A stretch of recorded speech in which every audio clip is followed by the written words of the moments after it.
اس وزن پر آپ نے جو سیکھا ہے وہ ہے تواصا، تواصوا بالحق و تواصوا بالصبر. تواصا، تواصو ایک دوسرے کو وصیت کی، اس لیے آتا ہے اس میں ایک دوسرے کو وصیت کی. تواصو اس میں پارٹیز شامل ہیں. اسی طرح تکاثرا یا تبادلا اور بھی الفاظ ہیں، تعالی، تبارکا وغیرہ. آئیے ہم نقطہ تعلیم کی طرف آتے ہیں. نقطہ تعلیم میں ہم مزید اگلے اسباق میں اس بات کی طرف توجہ دیں گے کہ کیا ہم نے قرآن کو ہدایت کی کتاب بنایا؟ یہ بہت اہم سوال ہے. میں اکثر پوچھتا ہوں لوگوں سے جہاں پر لیکچر ہوتا ہے کہ بھئی قرآن کس لیے؟ کہتے ہیں ثواب کی کتاب ہے. بہت ہی اگر مجمع کم میچور ہو تو کہتا ہے ثواب کی. کس لیے پڑھتے ہیں آپ؟ ثواب کے لیے پڑھتے ہیں. ٹھیک ہے، ثواب تو چاہیے ہم کو، وہی چاہیے، اللہ تعالیٰ پاس اجر چاہیے. لیکن وہ ثواب حاصل کرنے کا طریقہ کیا صرف پڑھنا ہے؟ یعنی بغیر سمجھے؟ تو بہرحال جو سمجھدار ہیں وہ کہتے ہیں قرآن ہدایت کی کتاب ہے. تو ہم ان سے پوچھتے ہیں اچھا یہ بتائیے پچھلے ہفتے یا پچھلے مہینے آپ کو قرآن سے کیا ہدایت ملی؟ بتائیے آپ. اب وہاں پہ مسئلہ کھڑا ہوتا ہے کہ اس طرح سے تو ہم نے کتاب کو لیا ہی نہیں. پچھلے ہفتے کیا ملے؟ ہاں جب پوچھیں گے تو ملے گی. اس کا مطلب ہم نے قرآن کو ہدایت کی کتاب بنایا ہی نہیں. میں جو کچھ پوچھتا ہوں ان سے پوچھتا ہوں، ان سے پوچھتا ہوں، یہ عالم سے پوچھتا ہوں، وہ عالم سے. پوچھنا چاہیے، میں نہیں کہہ رہا ہوں پوچھنا چاہیے علماء سے، لیکن کبھی اللہ تعالیٰ سے تو ڈائریکٹ پوچھیں کہ اللہ تعالیٰ آپ کیا چاہتے ہیں. بھائی ان سے پوچھا، ان سے پوچھا، اللہ تعالیٰ میں آپ سے سننا چاہتا ہوں آپ کیا چاہتے ہیں. جب پوچھیں گے تو ملے گا نا. ہم پوچھتے ہی نہیں اللہ تعالیٰ سے اللہ تعالیٰ کیا چاہتے، ڈائریکٹ. تو قرآن کس طرح ہدایت دیتا ہے ہم اس کے بارے میں بعد میں بات کریں گے کہ ہدایت دیتا کس طرح ہے. ہدایت کا معنی جو ہے توفیق ہے، ہدایت کا معنی علم ہے. بنیادی معنی علم ہے، انفارمیشن ہے.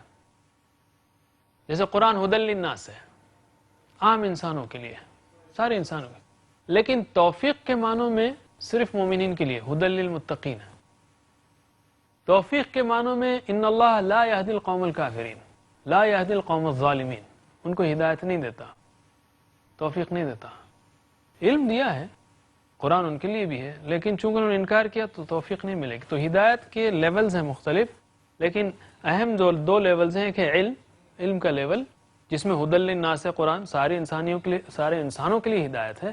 لیکن توفیق کے معنی میں صرف متقین کے لیے ھدی للمتقین. متقیوں کو ہدایت دیتا کس طرح، کیا ٹیکنیک، کیا اپروچ ہے قرآن کا؟ وہ کچھ اس طرح سے ہے. ایک پہلو کہ دنیا میں ہم آزمائش کے لیے بھیجے گئے ہیں، اور دشمن شیاطین جن و انس جو مسلسل لگے ہوئے ہیں جہنم میں پہنچانے کے لیے ہم کو، یہ پوری طرح مصروف ہیں.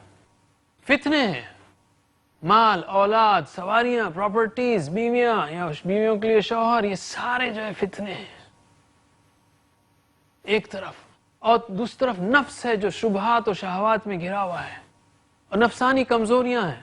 فنسی ولم نجد لہ عزما، جیسے آدم علیہ السلام کے حوالے سے اللہ تعالیٰ نے کہا کہ آدم علیہ السلام بھول گئے، اور عزم و ارادے کی کمی ہے. ہم بھول جاتے ہیں. کبھی اچھے پروگرام میں بیٹھے ہیں، اچھے عالم سے بات سنیں، بڑا جوش آتا ہے کہ آج سے ہم بالکل ہمیشہ پکے رہیں گے. پھر تھوڑے دن کے بعد پھر جو ہے وہ ڈٹرمنیشن کم ہوتا ہے. انسانی کمزوری ہے. ان سارے چیلنجز میں قرآن کیا کرتا ہے؟ اگر ہم روزانہ اس پر تدبر کریں، غور کریں، تو ہوتا کیا ہے؟ چاہے وہ نماز کے دوران ہو، اللہ تعالیٰ سنا رہا ہو جو کہ روزانہ کا تربیتی پروگرام ہے، یا تلاوت کے دوران. قرآن بیسیکلی جب ہم دنیا میں الجھ کے الٹ پلٹ کے اندر لطفت ہوتے ہیں تو قرآن کھینچ کے نکالتا ہے اور بتاتا ہے کہ بندے تو ہے کہاں پر، یہ کس کی دنیا ہے، کیا کر رہا ہے تو یہاں پر، کدھر کھو گیا ہے. نکال کے اوپر اٹھاتا ہے اور کمپاس صحیح کرتا ہے، ڈائریکشن ادھر ادھر نہیں، دنیا سے اوپر. والعصر ان الانسان لفی خسر الا الذین، تاریخ سامنے کھڑی کر کے اوپر سے اٹھایا اور بتایا تیرا کمپاس کدھر ہے، چیک کرو اپنا ڈائریکشن. قرآن یہ بتاتا ہے کہ انسان تیرا مقام کیا ہے، تیری منزل کیا ہے، کس طرح. اسے سارے شیطانی وسوسوں سے، نفسانی کمزوریوں سے، دنیاوی چنگلوں سے آزاد کرتا ہے، جس کی وجہ سے وہ زمین کی طرف چمٹ رہا تھا۔ کس طرح کرتا ہے؟ اگین دلیلوں سے دلیل دیتا ہے قرآن، عقل کو جھنجھوڑ کر، وجدان کو اپیل کر کے، جذبات کو بیدار کر کے۔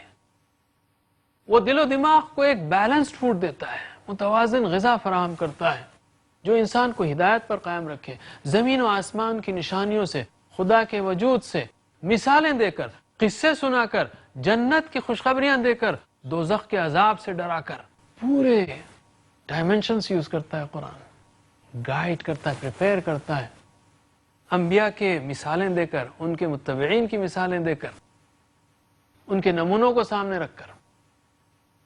دیکھیے اس کو آپ ایک شینڈلیئر سے، آپ دیکھیں گے بڑے بڑے محلات میں یا بڑے ہالز میں شینڈلیئر ہوتا ہے جس پہ انہیں سارے بلبز لگے ہوئے ہوتے ہیں، یا مساجد میں بھی ہوتے ہیں۔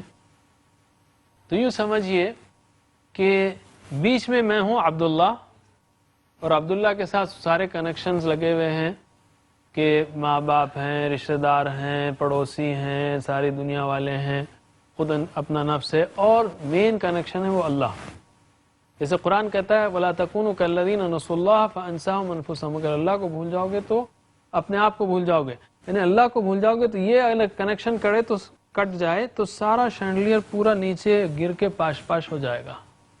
قرآن اس کنیکشن کو سب سے پہلے مضبوط کرتا ہے، اور باقی سارے جو کنیکشن ہیں، یہ شینڈلیئر جو لگے رہتے ہیں، تو باقی جو سارے کنیکشن ہیں وَاعْبُدُوا اللَّهَ وَبِالْوَالِدَيْنِ إِحْسَانًا وَبِذِي الْقُرْبَىٰ وَذِي الْقُرْبَىٰ وَالْيَتَامَىٰ وَالْمَسَاكِينِ وَجَارِ ذِي الْقُرْبَىٰ وَجَارِ الْجَنبِ وَصَاحِبِ بِالْجَنبِ وَابْنِ السَّبِيلِ، یہ سب کنیکشنز کو، مختلف زندگی کے پہلوؤں کو برابر بیلنس دیتے ہوئے تیار کرتا ہے اس دنیا میں، تاکہ ہم ہدایت پر قائم رہیں۔ بہترین زندگی گزاری جا سکتی ہے لائف گائیڈنس کے تحت، اس لیے کہ یہ کچھ ایسی چیز نہیں ہے قرآن کہ آتھر نے لکھ دیا ہو اور وہ غائب ہو، نہیں، جیسے ہی ہم قرآن کھولتے ہیں اللہ تعالیٰ لائیو بات کرنے لگتا ہے، اور کون سی آیت پر اگر ہم توجہ رکھیں، کون سی آیت پر ہماری توجہ زیادہ جانی چاہیے، اللہ تعالیٰ اس پر ڈائریکٹ کرتا ہے، وہ اس کی طرف سے ہے۔ لیکن ان سب کی شرط یہ ہے کہ ہم قرآن کریم کو سمجھیں، سمجھنے کے لیے وقت نکالیں۔ ہمیں امید ہے کہ ناظرین آپ پھر سمجھنے کے اس پروگرام میں حاضر ہوں گے انشاءاللہ۔ جب ملاقات ہوگی ابھی سے نیت کیجئے کہ اللہ تعالی ہمیں قرآن کریم سمجھنے، عمل کرنے، پھیلانے کی توفیق دے۔ ربنا تقبل منا انك انت السميع العليم وتب علينا انك انت التواب الرحيم۔ سبحان الله وبحمده، سبحانك اللهم وبحمدك، نشهد ان لا اله الا انت، نستغفرك ونتوب اليك، والسلام علیکم ورحمۃ اللہ وبرکاتہ۔